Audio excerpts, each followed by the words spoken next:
Hujambo na nikukaribishe kwa mara nyingine tena mtazamaji wa The World News katika kipindi hiki cha ulimwengu wa siasa. Wahouthi wa Yemen wanasema wao wapo tayari kwa mapambano dhidi ya Israel, lakini wanaonya kwamba huenda likatokea janga kubwa zaidi ikiwa nchi za Kiarabu katika Mashariki ya Kati zitashindwa kuizuia Israel.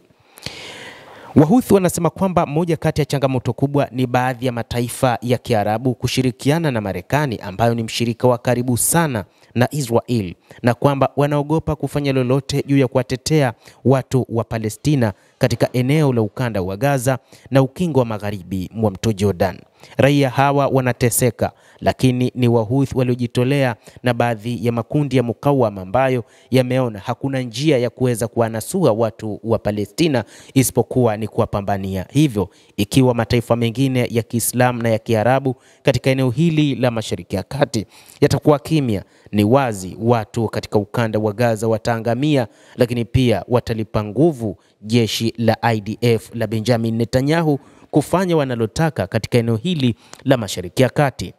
Kiongozi wa wapiganaji wa Ansarullah wa Yemen ameasuta mataifa ya Kiislamu kwa kukaa kimya na kutochukua hatua za kukabiliana na ukatili unaofanywa na Israel katika eneo la ukanda wa Gaza. Akitoa hotuba kwa njia ya televisheni kutoka mji mkuu wa Yemen, Sanaa, siku ya Alhamisi, Abdul Malik Al-Houthi amesema kuwa kitendo cha mataifa ya Kiislamu kutochukua hatua za maana kumeupandisha kiburi utawala wa Israel na kupelekea ufanye jinai na uhalifu mbaya zaidi katika maeneo ya ukanda wa Gaza, huku wakiwa wanatoa maneno matupu bila ya vitendo.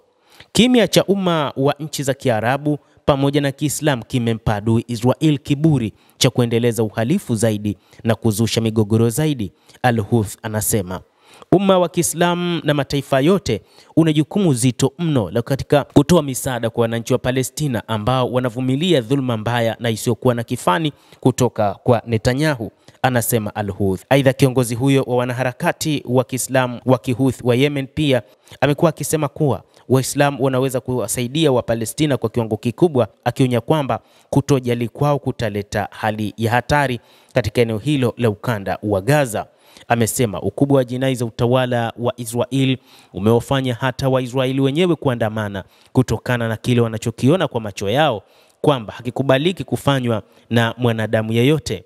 Amesema mmoja wa Waisraeli aliwahi kuandika kuwa hakuwahi kuamini kwamba jinai kama hizo zingewahi kutokea. Hakuwahi kufikiri kwamba inawezekana kutokea mauaji ya watu 100 katika usiku mmoja katika eneo la ukanda wa Gaza ambao wanamiminiwa risasi na kupigwa mabomu.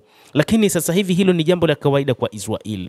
Na amesema kuwa kauli ya Waisraeli hawa inaakisi udhaifu wa kusikitisha wa Waislamu bilioni 1 na kushindwa kwao kukabiliana na jinai mbaya zaidi zinazotendwa dhidi ya watoto wa umma huu.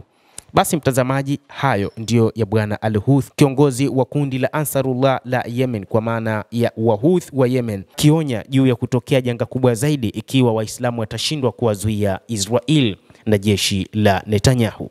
Endelea kuwa nasi na usisahau kulike, kucomment, lakini pia kusubscribe channel hii. Naitwa Adam Hussein.